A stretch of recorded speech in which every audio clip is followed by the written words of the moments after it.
Good afternoon. I'm Mayor Nicole LaChapelle, and this is my Thursday update to inform our community what is happening in our municipal government. I've received questions around safety planning for our new consolidated school building that we vote on May 22nd.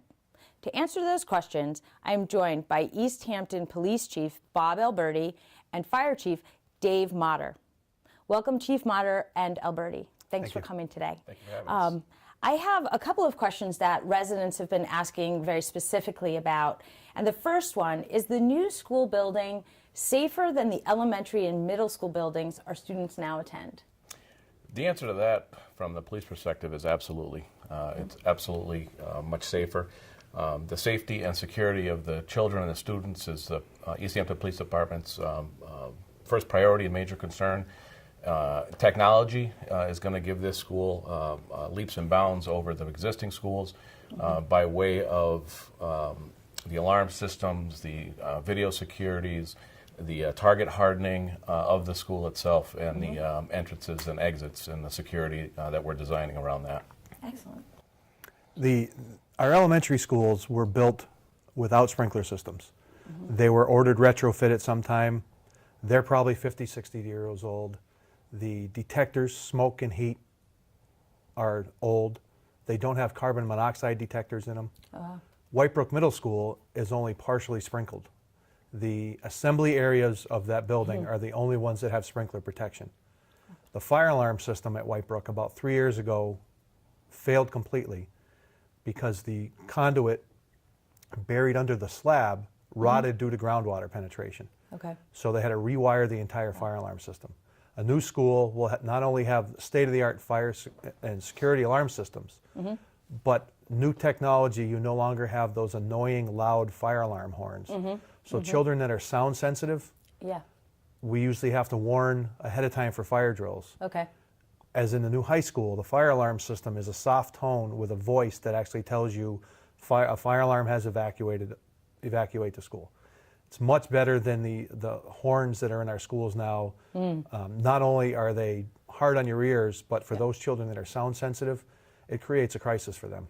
So right along, you segue nicely into one of the next questions, is how are each one of your departments interacting with the design and architectural teams as we're putting forward preferred schematics for the school as it relates to public safety and also some of the concerns that you brought up with sound-sensitive children and special populations within the school? Well, for fire, fortunately, I'm a member of the school building committee. As we've moved forward through the early stages when they were seeking input from stakeholders such as the teachers, the paras, the administration, we addressed a lot of those things, and one of the biggest concerns was the fire alarm system. As we move past the schematic design, where it's just the bones of the building, and we start getting into locations of fire alarm panels, types of fire alarm, my department will be working with the architects to ensure that it's a system that's friendlier to those children who are noise sensitive, and as well as ease of use for the fire department, where the fire alarm panel is located, the sprinkler system. I've been involved since day one, so we've had a good grip on it as far as a fire safety point of view. And where does the police department come in, or where have you been working with the team already? So from the police department's perspective, we've been working with the architects right along, as the chief said, as the bones of the facility were starting to come together.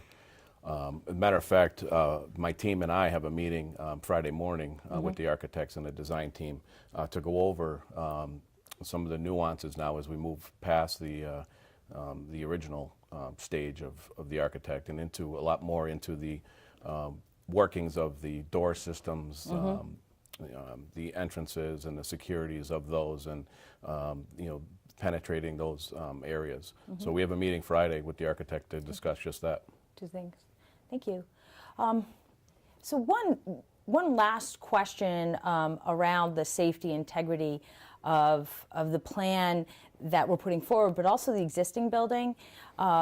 When students are in the existing school, attending classes and doing what middle school students do, we'll have a construction project right next to it. How does that figure out with the safety planning and just how you guys are thinking forward to ensure the safety of our students and also our teachers and parents? Sure. So for the city of Easthampton, we're in a very unique position that the leadership team here has been through this once before, where the new high school was built right off of the corner of the old high school. Right. So we had students in the high school at the same time the construction was going. So from the perspective of the police department, again, the safety and security of the students and the faculty and the staff in that school is the utmost of importance. At the same time, we're going to monitor the construction site and make sure that that's safe. Because it is so close in proximity to the existing school, we're going to make sure that that construction site is also safe and secure as it's being built. Excellent. And as Chief had said, we went through this almost identical process with the new high school. One of the final pieces of the puzzle was the school building authority wanted a sign off from the fire department that we were okay. If I remember right, the closest clearance was 10 feet from the old high school to the new high school. That's right. The general contractor went through great pains to isolate this construction site from the previous high school. They were phenomenal with housekeeping, so there was no threat of a fire in the new high school impacting the former high school. And along with police department, we were regular visitors to the construction site. When they brought torches on site, anything that brought a hazardous process there, the contractor who did our high school was great to work with, but we were there making sure that process went down without a hitch, to include the demolition of the old high school.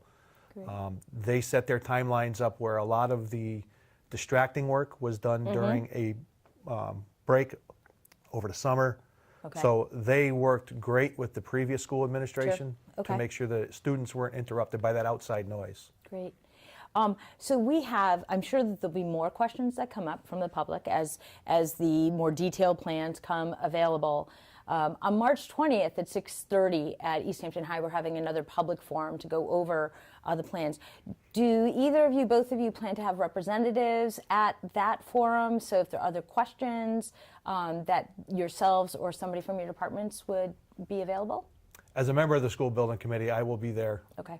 if there's any fire safety questions that come up. Thanks. And I will definitely be there, and I'll have representatives there, including my school resource officer, to address any concerns about the security and safety of the planning process as we move forward.